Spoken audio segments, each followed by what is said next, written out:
They say the moments that change your life don't come with a warning. No loud signs, no drama, just a quiet shift. Saw small, you almost miss it. Mine happened on a Thursday. Nothing special. Just me and my stepson, and what I saw that day. I haven't been able to stop thinking about it, not for a single day. It wasn't supposed to go that far. It wasn't supposed to feel like that. But it did, and the part that still breaks me, I didn't see it coming. Not even a hint. Sometimes when your heart's been empty for too long, when you've been unseen, unheard, untouched, you start to crave connection wherever you can find it, even in the places you never expected. And that's what this story is. It's not neat. It's not easy, but it's real, because the line between right and wrong, it's not always clear. Not when you're lonely, not when you're hurting, not when someone finally looks at you like you matter. What happened that day changed everything for me, for him, for this family, and maybe it'll make you think about the things you keep buried too. Subscribe to Heartfelt Tales. Unfold this story will stay with you. I've been married for 7 years, and in those 7 years, I've learned how to live inside silence, not peaceful silence. The kind where love is quiet but still present. No, this was the kind of silence that eats at you little by little, where two people share a roof, but not a life. My husband was always working, always, busy, phone in his hand. Eyes on a screen, mind somewhere I couldn't reach. If he wasn't at the office, he was asleep. We didn't fight. We didn't scream. We just coexisted like two people waiting for something to shift but too tired to move. He didn't ask questions anymore. Didn't notice when I stayed up late. Didn't notice when I stopped asking how his day was. I was just the woman who made dinner, who cleaned the kitchen, who folded his laundry and placed it neatly on the bed, and sometimes if I was lucky, I'd get a tired "thank you." But deep down I was starving, not for touch, not even for sex, for presence, for someone to look at me and actually see me, for someone to ask how I was really, and wait for the answer. The kind of connection you don't even realize you're missing until it's completely gone. And then there was himmy, husband's son. 18, quiet, respectful, kind. In that quiet way some people are. He didn't talk much, never crossed boundaries, but there was always something unspoken between us. Not inappropriate. Not then just a stillness, like we both noticed things the others didn't like. We both knew how it felt. Toby, invisible in a house full of walls. He'd always been polite, a little, withdrawn, always kept to himself, but over time, I started noticing the little things, like how he always put his dishes in the sink without being asked, or how he never let me carry heavy groceries alone, how he'd pause when I spoke, actually listen, and I didn't realize how much that mattered. How rare that had become. The house we lived in was nice, neat, suburban, the kind of place people drive by and think, what a lovely family must live there. But inside it was hollow rooms filled with routines, conversations made of small talk, and half-hearted good nights. There were nights I'd sit by the window long after the lights were off, pretending I liked the quiet. But the truth, I was disappearing, piece by piece, and no one noticed, no one except him. I remember the first time it hit me. I had cut my hair, nothing drastic, just something new. I came downstairs wearing my usual morning smile, half fake, half habit. My husband didn't look up, didn't say a word. But as I passed the living room, my stepson glanced up from the couch, and without skipping a beat, he said, "You cut your hair, it looks nice, that's all, just that." But it felt like someone had reached out and touched a part of me I'd forgotten was still there. It wasn't the compliment. It was the awareness, the presence. He saw me. And that moment, saw small, so innocent, stayed with me. It settled in a quiet place inside my chest and didn't leave. I didn't think much of it. Then I didn't let my mind wander. But something had shifted. The air between us felt different, not dangerous, just awake, and in a house where everyone felt half asleep. That was enough to make me feel alive again. It was a Sunday late afternoon, the kind of day that stretches on forever. The house was quiet. Too quiet. My husband had gone out some work thing again. He didn't say much before leaving, just tossed his keys on the counter and mumbled something about not waiting. Up, the dishes were done. Laundry folded, dinner wasn't for another few hours, and for some reason I walked past his room, me stepson's door. It was open. Not wide, just slightly ajar, enough for me to hear something muffled, sound, music. Maybe a voice. I wasn't sure. I paused. I don't even know why. Maybe it was instinct, Or maybe it was because I'd started noticing him the way I used to notice my own reflection back when I still checked. For it, I leaned a little closer and then I saw him. He was sitting on the floor back against the side of his bed, headphones on, eyes red, not swollen, not loud crying, just quiet, still tears sliding down his cheeks like they didn't ask for permission. His shoulders were tight, his hands clenched like he was holding himself together by a thread. He looked like someone who hadn't been held in a very long time, someone who had learned to grieve silently, someone who didn't expect anyone to notice. I knocked gently, he didn't hear. I pushed the door just enough for it to creak open. And that's when he looked up. There was no embarrassment on his face. No anger, just surprise. I walked in slowly, not wanting to startle him, not wanting to break whatever fragile thing was hanging in the air. I sat beside him. Not too close, just close enough he took off his headphones. No words at first, and then he asked, "You okay?" He nodded, lied, "I'm fine." But his voice cracked halfway through, and something in me cracked. With it, I didn't press, didn't ask what happened, didn't try to fix it. I just sat there for a long time. Then after a few minutes, he said, "I was watching a video from when I was little." His voice was soft, like he was afraid if he spoke too loud, he'd fall apart. He added, "My mom used to take videos of everything, birthdays, even just breakfast. It's weird he haven't seen her in years, but hearing her voice still."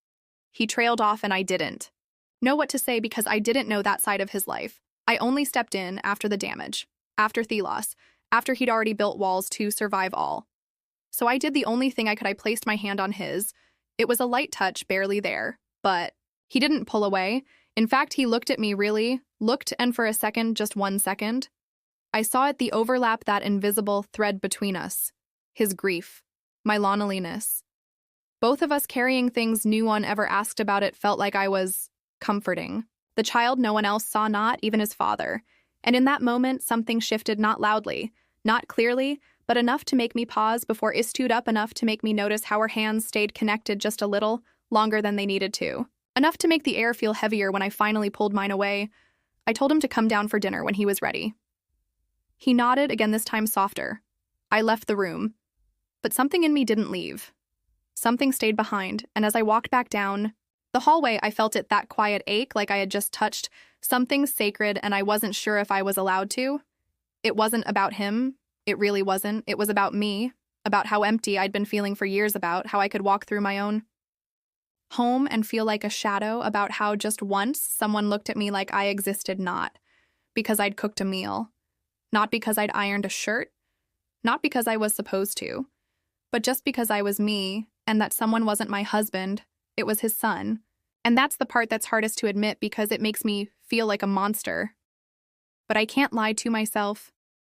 Not anymore. That night, sitting beside him on the floor, watching him silently grieve a life he'd lost, it touched something in me. Something soft, something tender. Something starved at old myself. I was just being kind, just doing what any decent person would do. He was hurting.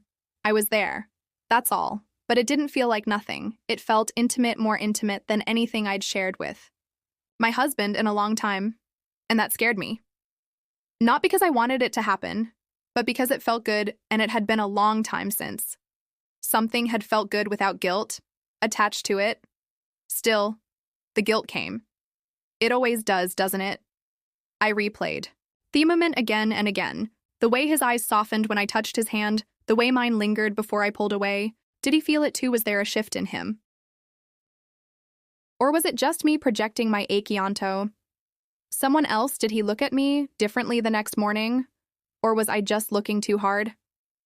I started watching myself, noticing the tiny ways I was changing. I'd put on lipstick in the mornings. Now, something subtle. Nothing too obvious. I started wearing earrings again, the small hoops I used to love, but stopped bothering with at breakfast. I'd wait just a little longer before I left the room just to see if he'd say something. Sometimes he did, sometimes he didn't, but I hoped he would, and that's when I knew something was shifting in May. I didn't want him not in the way people think, but I needed something, some kind of validation, some kind of connection, and he was offering it quietly without even realizing. I'd catch myself thinking about him during the day, wondering what he was listening to in his room, if he'd had lunch, if he was okay, it wasn't maternal. Not exactly, and it wasn't romantic either, but it lived in that strange, undefined space between care and curiosity, and that space that's where danger lives. I kept telling myself it was harmless. I wasn't doing anything wrong, but my heart knew better. My body would stiffen when I heard his footsteps. My breath would catch if he looked at me too. Long, my thoughts were turning into something I didn't recognize, something that scared me, but also something that made me feel alive. And isn't that the cruelest part of all this? That the thing that feels like waking up is also the thing that could ruin everything is started. Pulling back, cooking, but not sitting, speaking, but not lingering, smiling, but not looking for too long. But even then I felt the tension between us. In the air something had been touched, and now it was awake. I didn't tell anyone. Of course I didn't. Who? Would I even tell? Who could I possibly say this to without being judged, without being called names? I wasn't ready to wear. But inside, I was spiraling, trying to be good, trying to be strong, trying not to need, but I was already slipping just a little, looking for excuses to walk past his door, listening too closely when he spoke, feeling my heart race over things that shouldn't have meant anything at all. I was walking into a storm, and I didn't even realize I was holding the match. Told myself I was in control, that I could manage the feelings, tuck them away, stay in the safe zone. I was older, wiser, married, but the heart doesn't work. Like that, it doesn't care about logic, ordinals, or vows whispered 7 years ago. Under a sky I barely remember. All it knows is how it feels when someone sees you, really sees you, and that's what started happening. A few more moments. Nothing grand, just the small things that pile up quietly when no one's looking. One afternoon we were both reaching for the same mug. He laughed. I did too. Our fingers touched. It was nothing, and it was everything, a spark, quick, unspoken, but it lingered. Then there was the time Wes stood outside as the sun was setting and was watering the plants. He came out to grab something, but we ended up talking about music, about how quiet the neighborhood was, about nothing really, until he said, "You ever feel like you're living in someone else's house?" And I just looked at him because, yes, God, yes, that's exactly how I felt. But I didn't say it. I just nodded, and he nodded too, like that was enough. Then there was the night. We were both in the kitchen. It was late. My husband was upstairs asleep. I couldn't sleep. Neither could he. We shared a cup of tea. The light above the stove was the only thing on. He opened up. Not loudly, not dramatically, but in the way boys do when they've had to grow up too fast. He said, "Sometimes I feel like I'm just in the way, like I don't really belong here." And I asked him what he meant, and he said, "My dad, he's never really looked at me. Not since I was a kid. I think he wanted a different version of me. One who didn't talk back. One who didn't cry so much. He didn't cry, yes." He said it, but his voice shook, and something in me broke. I reached out, placed a hand on his shoulder, just comfort, just care.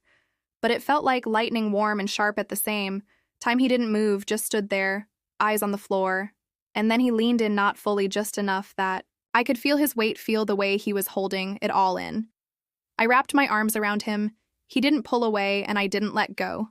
Not for a long time. It wasn't lust, not even desire. It was something more dangerous. Tenderness and recognition, and emotional need tangled together in the dark.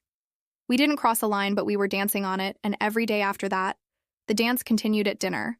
We'd share a joke that only the two of us got.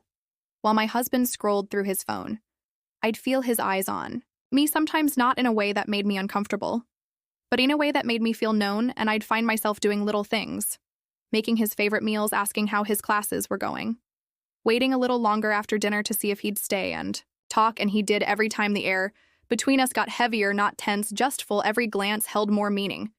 Every silence became louder sometimes. I'd walk past his door and stop for a second just to hear if he was inside. Sometimes I think he did the same, whenever touched again, like that night. But our words became softer, our laughs easier, and the space between us smaller. I told myself it was okay, that I was just being kind, that he needed someone, and I was filling the gap his father had left behind. But if I was honest, I needed him too, more than I ever wanted to admit. Then one night I woke up, the clock said 2:47 a.m. The house was quiet. I don't know what made me get out of bed, but I did. I walked down the stairs and I saw him in the living room, alone, sitting on the couch, knees pulled to his chest, crying again. No headphones this time, no distractions, just him and whatever had finally broken inside him that night. Everything changed. I stood at the edge of the living room. The lights were off. Only the moonlight spilling in through the blinds he didn't hear me at first. His shoulders were shaking, head bowed, and I just stood there watching, unsure if I should go to him, unsure if I should walk away. But then he looked up, and the way he looked at me, it stopped everything. He didn't say a word. But his eyes, they were pleading, not with desperation, with honesty, like he was trying to tell me something without words, like he needed me, not as a mother, as something else. And maybe that's what scared me most, that I understood. I walked over slowly. He didn't move, didn't wipe. His tears didn't pretend to be okay. He just watched. Me, silent, exposed, and I sat down beside him, not too close at first, but it didn't stay that way. I asked, "What's going on?" His voice was like it hurt to speak. He said, "I feel like I don't matter to anyone in this house." Then he added, barely above a whisper, "Except you." I couldn't speak, because part of me wanted to say, "You mattered to me more than I'm supposed to let you." But I didn't. Instead, I reached out. I held his hand. I wiped his tears, and then I don't know what came over me. We sat there in silence, his hand in Minna, my shoulder brushing his too close, too long, our hearts beating in rhythms that shouldn't sync, and in that space, something happened. Not an action, a shift, like the ground beneath us gave way. I wanted to pull away. But I didn't. He didn't either. There were no words. Just breath and tension, and that terrible, beautiful feeling of being needed. He leaned his head on my shoulder, and I let him. We didn't kiss. We didn't say anything reckless, but we didn't have to, because everything was already said in the way we sat, in the way we breathed, in the way I didn't move. We stayed like that until the sky began to lighten, and in that space between night and morning, between guilt and longing, between right and what felt right, I knew I had already crossed over, not with my body, but with my heart, with my mind, and maybe that's worse. Just before sunrise, I stood up. I didn't say anything. I didn't look at him. I just walked away. But something inside me had already crossed over, and there was no walking back the next morning. I couldn't look at him. Not even for a second. I made coffee like I always did. Scrambled eggs, toast routine. But I couldn't meet his eyes. I couldn't even trust myself to speak. He came into the kitchen while I was pouring the coffee, and I felt it. The shift, the weight of everything we hadn't said sitting between us. He didn't say good morning, didn't ask what was for breakfast. He just stood there still. And when finally glanced at him, he looked away, quieter, not softer. Just distant, colder, like the night before had never happened, or maybe like it had and he didn't know what to do with it. Neither did I. Every move I made that morning felt wrong. Too loud, too careful, too aware. I was terrified my husband would notice. Something, some energy, some strange silence between us. But he didn't not. At first, he came down around 9, mumbled a tired greeting, sat at the table, and for a moment I let myself believe it would pass, that what happened, what almost happened, would fade into the blur of forgotten mistakes.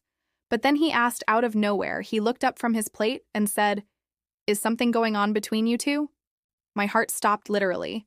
Stopped. I forgot how to breathe. I froze. Because for the first time in years, he was watching me, actually watching. Noticing, and the panic hit fast. Did he hear something? Did he see us? Was there something in our eyes that gave it away? Some tiny detail I missed in my guilt-ridden haze? I tried to speak, to say no, to laugh it off, to shake my head, but my voice caught and he noticed. Of course, he noticed. I finally managed, "No, of course not." But it didn't sound right even to me. He didn't push, just stared at me for a moment longer than usual, and then he went back to eating. But the damage had already been done. A wall had gone up between all three of us, invisible but thick. My stepson barely looked at me the rest of the day. He stayed in his room, didn't come down for lunch, and I didn't go up because I didn't know who I was anymore. Not to him, not to myself. Every sound in the house felt louder. Every silence felt heavier. We went from something unspoken to something unspeakable. And the worst part, there was no blame to assign, no name to call.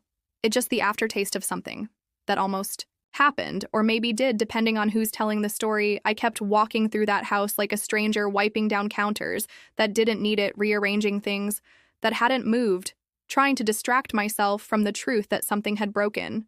Not loudly, not violently, but deeply. And none of us knew how to fix it. Looking back now, I still don't know what to call it. Was I a terrible person or just a lonely one? Sometimes I think those two things aren't so different. I've replayed that night 100 times in my mind, not just the way it happened, but the way It felt how something so still, so quiet, could echo so loud in the days that followed, and I keep wondering, what did it mean to him? Was it just grief was here aching for comfort? The only way he knew. How did he see me as a mother figure, as someone safe, or did he feel it too, that strange tension, that unspoken understanding, that quiet exchange of everything we couldn't say out loud? Thought I was healing him that night, on the couch when I wiped his tears. I told myself I was doing something good, something kind, but maybe I was just feeding my own hunger. I needed to feel wanted, needed to feel seen, needed to feel important, and in his eyes I was, but need isn't the same as love, and comfort isn't the same as clarity. And now I live with that, with the knowing I didn't destroy a family, but I didn't protect it either. I didn't touch him in the way people assume, but hearts have boundaries too, and I crossed them. Not with intention, but with emotion. And those are the lines that leave the deepest cuts whenever spoke of it again. Not once he kept his distance. I respected it, my husband, never brought it up again either. But things between us never went back to normal. We exist now in this strange, cold version of what we used to be, still married, still functioning, but something fundamental is gone. And I carry that quietly. This is the first time I've ever said it out loud. Not to confess, not to beg for forgiveness, maybe just to finally let it breathe. Because silence has weight, and I've been holding mine for far too long. Maybe I'm sharing this not to be judged, but to be understood. To say, here's what happened, and here's what it did to me. I didn't mean to blur the lines. I didn't mean to feel what I felt. But I did, and I still do not love, not guilt, even. But something deeper, a knowing, a scar, the kind you don't show, but never stop feeling. Have you ever found yourself in a moment where love, grief, and loneliness collided, where you weren't looking for anything, but somehow ended up standing too close to something you never saw coming?